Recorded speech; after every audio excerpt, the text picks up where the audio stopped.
ሰላም ጤና ይስጥልን። የከበረ ፍቅር በመላው ዓለም ለምትገኙ የቪቫ ስፖርት ዩቲዩብ ቻናላችን ውድ አድማጮችና ተከታዮቻችንና ቤተሰቦቻችን የዕለተ እሁድ የጠዋት ስፖርታዊ መረጃዎቻችንን ይዘንላችሁ ቀርበናል። ዛሬ በዓለም እግር ኳስ መድረክ ላይ እጅግ አስደናቂና ያልተጠበቁ ሰበር ዜናዎች እየጎረፉ ይገኛሉ። የ23ኛው የዓለም ዋንጫ ወርልድ ካፕ አነጋጋሪ ጨዋታዎች ሲቀጥሉ ኃያሏ ብራዚል በአፍሪካዊቷ ሞሮኮ የገጠማት ከባድ ፈተና ምን ይመስል ነበረ? አዘጋጇ ኳታር ከስዊዘርላንድ ጋር ባደረገችው ጨዋታ በ94ኛው ደቂቃ የተፈጠረው ታምርስ ምንድነው? ከዚህም በተጨማሪ የሰሜን ለንደኑ አርሰናል በሌሊት 7 ሰዓት ላይ አይናቸውን ሳይገጥሙ የዓለም ዋንጫ ኮከቦቹን ሲያድኑ አድረዋል። ሪያል ማድሪድ እና ባርሴሎና በ150 ሚሊዮን ዩሮ የዝውውር ጦርነት ውስጥ ገብተዋል። ዛሬ ዝርዝር መረጃ፣ ምስጢራዊ የዝውውር ወሬዎችና የዓለም ዋንጫው ትኩስ ትንታኔዎች ተዘጋጅተዋል። ይህን ቪዲዮ ሳያቋርጡ እስከ መጨረሻው ከተከታተሉ እግር ኳስን በሌላ አይን ያዩታል። ላይክ፣ ሰብስክራይብ እና የደውል ምልክቷን በመጫን ወደ አጓጊው የስፖርት ዓለም አብረን እንዝለቅ።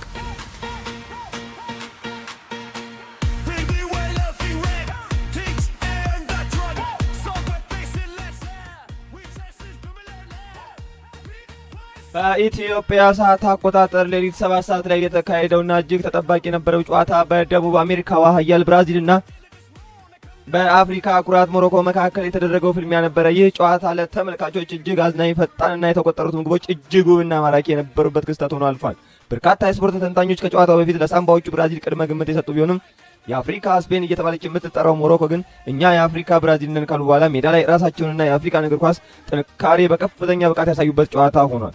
ብራዚል በግብ ጠባቂነት የሊቨርፑልን አስተማማኝ ዘብ አሊሰን ቤከርን ያሰለፈች ሲሆን በተከላካይ ስፍራ ላይ ደግሞ ኢባኔዝ፣ ማርኪኒዮስ፣ ማጋሌሽ እና ዳግላስ ሳንቶስን አጣምራ ይዛ ገብታለች። በአማካኝ ስፍራ ካሴሜሮ፣ ብሩኖ ጊማሬስ እና ሉካስ ፓኬታ የተሰለፉ ሲሆን የፊት መስመር ማጥቃቱ ደግሞ ራፊና፣ ቲያጎ እና አስደናቂ ኮከብ ጁኒየርን በጋራ መርተውታል። የቡድኑ ዋነኛ መሪ የሆኑት ጁኒየር ግን በሚያሳዝን ሁኔታ በጉዳት ምክንያት ከስብስብ ውጭ ሆኖ ነገር ግን የቡድኑ ስነ ልቦናዊ መንፈስ ለማነቃቃት በተጠባባቂ ወንበር ላይ እንዲቀመጥ ተደርጎ ነበር። ካርሎ አንቸሎቲ ያሰለፉት ይህ ስብስብ አማካኝ ዕድሜው 28 ዓመት በ205 ቀን የነበረ ሲሆን ይህ ብራዚል ከ2006 ዓ.ም የዓለም ዋንጫ በኋላ ይዛ የገባቸው እጅግ አንጋፋና ልምድ ያለው ስብስብ ሆኖ ተመዝግቧል። በአንጻሩ የሞሮኮ ብሔራዊ ቡድን ድንቅ ግብ ጠባቂ ቦኖን ከኋላ አቁሞ በመከላከሉ ረድፍ ላይ የዓለም ኮከቦችና አሽራፍ ሐኪሚና ኑሳይር ማዝራዊን በማሰለፍ ጨዋታውን ጀምሯል። በዚህ ጨዋታ ላይ ሞሮኮ አስገራሚ እንቅስቃሴዋን ያደረገች ሲሆን ትውልድን በተመለከተ የሞሮኮ ሙሉ 11 ቋሚ ተሰላፊዎች በሙሉ የተወለዱት በራሷ በሞሮኮ ግዛት ውስጥ ሳይሆን እንደ ካናዳ፣ ኔዘርላንድ፣ ፈረንሳይ፣ ስፔን እና ቤልጂየም ባሉ የተለያዩ የዓለም ሀገራት ያደጉና የተወለዱ ተጫዋቾች ስብስብ መሆኑ ነው። የሞሮኮ መሪ አሽራፍ ሐኪሚ ለብሔራዊ ቡድኑ 11ኛ ጨዋታውን በማድረግ በታሪኩ አዲስ ምዕራፍ ከፍቷል። ጨዋታው ሂደት እጅግ ማራኪ በሆነ መልኩ ቀጥሎ ሞሮኮዎች በፈጣንና ስል ያጨዋወት ስልት ብራዚልን ክፉኛ ፈትነዋታል። በጨዋታው ላይ ሞሮኮዎች እጅግ ውብ ከሆነ አሲስት የተገኘው ኳስ አስቆጥረው መሪ መሆን የቻሉ ቢሆንም የብራዚሉ የፊት መስመር ኮከብ ጁኒየር በ32ኛው ደቂቃ ላይ እጅግ ድንቅና ቆንጆ ጎል በማስቆጠር ጨዋታውን 1-1 በሆነ ውጤት እንዲጠናቀቅ አድርጓል። በዚህ ውጤት መሰረት ብራዚል በዓለም ዋንጫ ታሪኳ የመክፈቻ ጨዋታውን ሳትሸነፍ የመጓዝ ታሪኳን ጉዞዋን ወደ 21ኛ ጨዋታዎች ያሳድጓለች። ይህም ከ1930 ዓ.ም ጀምሮ የተመዘገበ ረጅሙ ጉዞ ነው። በጨዋታው ማጠናቀቂያ ላይ ጁኒየር የጨዋታው ኮከብ ሽልማት የተቀበለ ሲሆን ሽልማቱንም ያበረከተለት ታላቁ የብራዚል እግር ኳስ አፈ ታሪክ ሮላንዶ ናዛሪዮ ዴሊማ በጨዋታው ማጠናቀቂያ ላይ ጁኒየር የጨዋታው ኮከብ ሽልማት የተቀበለ ሲሆን ሽልማቱንም ያበረከተለት ታላቁ የብራዚል እግር ኳስ አፈ ታሪክ ሮላንዶ ናዛሪዮ ዴሊማ እጅ መሆኑ ምሽቱን ልዩ አድርጎታል። ቪኒሲየስ ጁኒየር በዚህ ጎሉ አማካኝነት በዓለም ዋንጫ ባደረጋቸው 5 ጨዋታዎች ላይ 4ኛ የጎል ተሳትፎውን 2 ጎልና 2 አሲስት ያስመዘገበ ሲሆን ከታዋቂው ሮናልዲኒዮ ጋር እኩል መሆን ችሏል። ሮናልዲኒዮ ለብራዚል በ10 የዓለም ዋንጫዎች ጨዋታዎች 2 ጎል የነበረው ሲሆን ቪኒሲየስ ግን በ2 የዓለም ዋንጫዎች በኳታሩና በአሁኑ ሁለተኛ ጎሉን አስቆጥሯል። ከጨዋታው በኋላ ቪኒሲየስ ሲናገር እኔም ይህንን ታሪክ ለሀገራችንና ለተጫዋቾቹ መለወጥ እችላለሁ። እየተናገርኩት ያለሁት ስለ ግቦች ወይም ደግሞ ለግብ የሚሆኑ ኳሶችን ስለማመቻቸት ብቻ አይደለም። ከዛ ይልቅ በጥሩ ሁኔታ ስለመጫወትና ለቡድኑ ከፍተኛ በራስ መተማመን ስለመስጠት ነው። ስንት ግብ አስቆጥራለሁ የሚለው ምንም ለውጥ አያመጣም። ዋናው ነገር በዚህ ውድድር ላይ ምን ያህል ርቀት እንደምንጓዝና ዋንጫውን የምናነሳበት ሂደት ላይ ማሰብ ብቻ ነው በማለት የአሸናፊነት መንፈሱን ገልጿል። በዚህ ምድብ ውስጥ የብሬንትፎርዱ አጥቂ ኢጎር ቲያጎ ትናንትና በቋሚነት መጀመሩ ያልተጠበቀ ቢሆንም በተጠናቀቀው የውድድር ዘመን 25 ጎሎችን በእንግሊዝ ፕሪሚየር ሊግ በማስቆጠር ሁለተኛው ከፍተኛ ጎል አስቆጣሪ በመሆኑ ለብራዚል የፊት መስመር ትልቅ ጉልበት ሆኗል። የብራዚሉ ተከላካይ ማርኪኒዮስ በበኩሉ ስለ አሰልጣኙ ሲናገር ካርሎ አንቸሎቲ የአሸናፊነት መንፈስ ያላቸውና አንድን ቡድን እንዴት ዋንጫ ማሰናዳት ማሸነፍ እንዳለበት በደንብ የሚያውቁ ትልቅ ሰው በመሆናቸው በእሳቸው ሙሉ እምነት አለን ብሏል። በቀጣይ የምድብ መርሃ ግብር ብራዚል ከሃይቲ እንዲሁም ስኮትላንድ ከሞሮኮ ጋር ሁለተኛ ጨዋታቸውን የሚያከናውኑ ይሆናል። ፊፋ በክለብ ደረጃ ባወጣው ወቅታዊ መረጃ ብራዚል 6ኛ፣ ሞሮኮ ደግሞ 7ኛ ደረጃ ላይ የሚገኙ በመሆናቸው ሁለቱም እኩል ትልልቅ ሀገራት መሆናቸውን ተገንዝበናል። በሌላኛው የምድብ ጨዋታ ኳታር በመጨረሻው ሰዓት ባስቆጠረችው እጅግ አስገራሚ ግብ ከጠንካራዋ ስዊዘርላንድ ጋር 1-1 በሆነ ውጤት ነጥብ ተጋርታ ወጣለች። ጨዋታው ሙሉ በሙሉ በስዊዘርላንድ የበላይነት የተመራ ሲሆን ስዊዘርላንዶች 24 ከፍተኛ የጎል ሙከራዎችን ቢያደርጉም በኳታር ግብ ጠባቂ ድንቅ ብቃትና መከላከል ምክንያት ሳይሳካላቸው ቀርቷል። በ7ኛው ደቂቃ ኤምቦሎ በፍጹም ቅጣት ምት ስዊዘርላንድን መሪ ቢያደርግም በ95ኛው ደቂቃ ላይ ኳታሮች ባስቆጠሯት አስደንጋጭ ግብ ጨዋታው በአቻ ውጤት ተጠናቋል። ይህም ኳታር በዓለም ዋንጫ ታሪኳ የመጀመሪያውን ነጥብ እንድታገኝ ያደረገ ሲሆን የምድቡን ሁኔታ ሁሉም እኩል ነጥብ እንዲኖራቸው አድርጎ አወሳስቦታል። ይህ ጨዋታ ካለፈ በኋላ ሌላ ትልቅ አነጋጋሪ ጉዳይ የተነሳው የስዊዘርላንዱ ኮከብ ኤምቦሎ ብሔራዊ ቡድኑን ለመቀላቀል ባዘጋጁ ሀገር በአሜሪካ በኩል የገጠመው የቪዛ ፈተናና መጉላላት ነው። አሜሪካ አዘጋጅ ሀገር ሆና ሳለ እንግዶቿን ተጫዋቾችን እያጎሳቆለች የምትገኝበት ሁኔታ በታሪክ ብቸኛው ሀገር ያደርጋታል ተብሏል። ከዚህ ቀደም እንግሊዝ፣ ደቡብ ኮሪያና ሰሜን ኮሪያ ባዘጋጁበት ወቅት እንኳን እንዲህ ያለ የቪዛ ፈተና አልታየም ነበር። ይሁንና ኤምቦሎ ትላንት ያስቆጠራት ግብ ስዊዘርላንድን በዓለም ዋንጫ ታሪኳ የመለያ ምትን ሳይጨምር ያስቆጠረችው የመጀመሪያው ፍጹም ቅጣት ምት ጎል ሆና ተመዝግባለች። ኳታርን በታሪኳ ለመጀመሪያ ጊዜ እየመሩ ያሉት ስፔናዊው አሰልጣኝ ሲሆኑ እሳቸው ከዚህ ቀደም ሪያል ማድሪድ፣ ሴቪያ እና ወልቭስን ያሉ ታላላቅ ቡድኖችን ያሰለጠኑ እጅግ ባለልምድ አሰልጣኝ ናቸው። ውላቸው በ2027 ዓ.ም የሚጠናቀቅ ሲሆን ኳታርን ከምድብ ስንብት መታደግ ከቻሉ ትልቅ ታሪክ ይሰራሉ ተብሎ ይጠበቃል።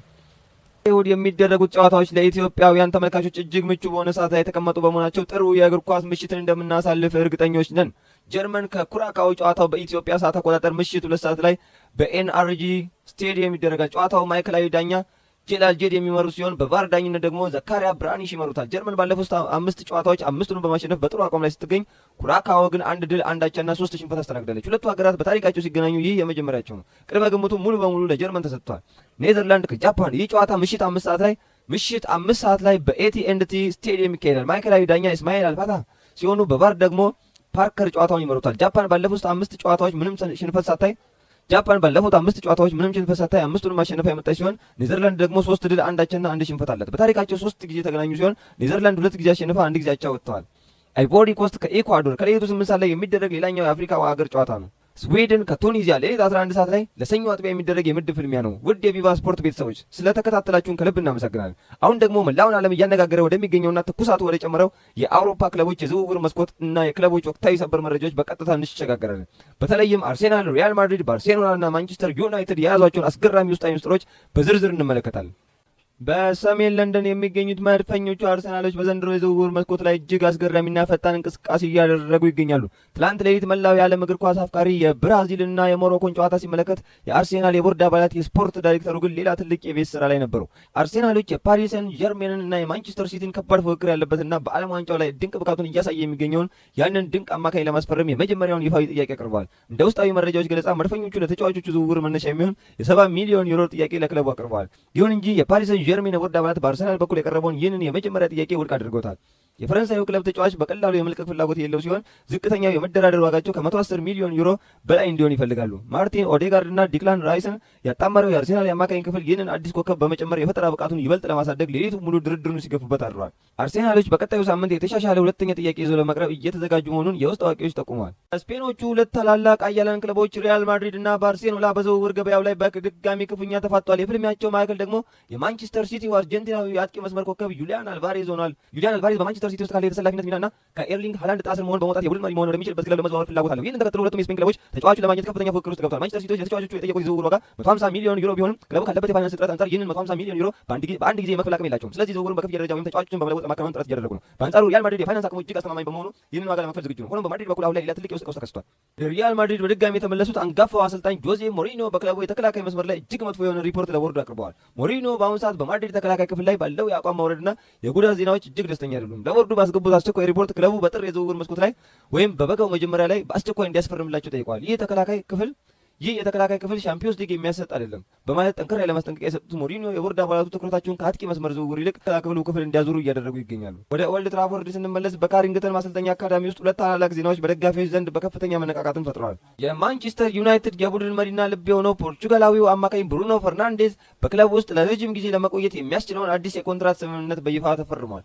ብሩኖ ፈርናንዴዝ እስከ ሰኔ 2029 ዓ.ም ድረስ በኦልድ ትራፎርድ ለመቆየት የተስማማ ሲሆን ኮንትራቱ ተጨማሪ የ1 ዓመት ማራዘሚያ አማራጭ ያካተተ ነው። ይህ አዲስ ስምምነት ብሩኖ ፈርናንዴዝን በክለቡ ታሪክ ከፍተኛ ተከፋይ ከሆኑ ተጫዋቾች ተርታ እንዲሰለፍ ያደረገው ሲሆን በክለቡ ውስጥ ያለውን ወሳኝ የመሪነት ሚና ይበልጥ ያጠናክረዋል።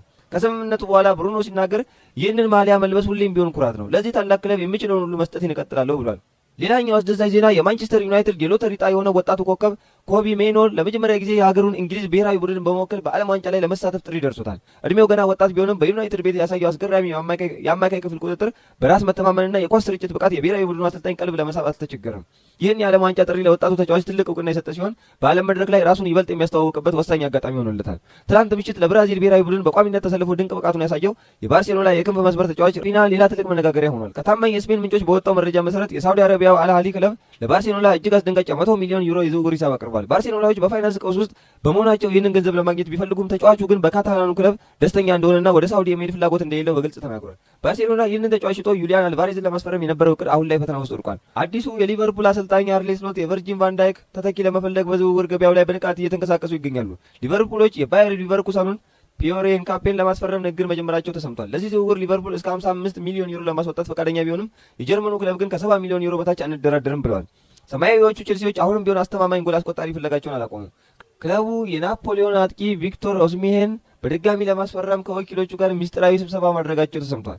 ናፖሊዮች ከተጫዋቹ የውል ማፍረሻ ዋጋ ላይ ቅናሽ ለማድረግ ፍንጭ ማሳየታቸው ለቼልሲ ትልቅ መነቃቃትን ፈጥሯል። ትላንት የሞሮኮ ብሔራዊ ቡድን ሙሉ 11 ቋሚ ተሰላፊዎች በሙሉ የተወለዱት ከሞሮኮ ውጭ በሆኑ የአውሮፓና ሰሜን አሜሪካ ሀገራት መሆኑን አይተናል። በአንጻሩ ግን ሁሉም ተጫዋቾች ሜዳ ላይ ሲገቡ ለአንዲት እናት ሀገራቸው ሞሮኮ የነበራቸው ፍቅርና ትጋት እግር ኳስ ከድንበርና ከተወለዱበት ቦታ በላይ የልብ ትስስር እንደሆነ ለዓለም ያስመሰከረበት ድንቅ አጋጣሚ ሆኖ አልፏል። ውድ የቪቫ ስፖርት ተከታታዮች የእሁድ ጠዋት ሰፊ የስፖርት መረጃዎቻችን ሙሉ በሙሉ ይህንን ይመስል ነበር። በዓለም ዋንጫው የብራዚልና ሞሮኮ ፍልሚያ፣ የአሜሪካ የቪዛ መጉላላት፣ የአርሴናል የ70 ሚሊዮን ዩሮ ሌት ድርድር፣ የሪያል ማድሪድና ባርሴሎና የ150 ሚሊዮን ዩሮ ፍክክር፣ የሞሪኒዮ መጥፎ ሪፖርት እንዲሁም የብሩኖና ኮቢ ሜይኖ ዜናዎችን በሰፊው ተንትነናል። ስለ ዝግጅቱ ያላችሁን ማንኛውም አስተያየት፣ አርሴናል ሊያስፈርመው ስላሰበው አማካኝና ማድሪድ ስለገጠመው የተከላካይ መስመር ስጋት ያላችሁን ግምት አሁኑኑ በኮሜንት መስጫ ሳጥን ላይ ያስፈሩልን። ቪዲዮውን ላይክ፣ ቻናላችን ሰብስክራይብ እና ለሌሎች እግር ኳስ አፍቃሪያን ሼር ማድረጋችሁን በፍጹም እንዳትረሱ። በቀጣይ ማራኪና ሰበር የስፖርት መረጃዎችን በድጋሚ እስክንገናኝ ድረስ መልካም የዕለተ ሰንበት ይሁንላችሁ። ቪቫ ስፖርት ሁሌም ከእውነተኛ መረጃ ጋር። ሰላም።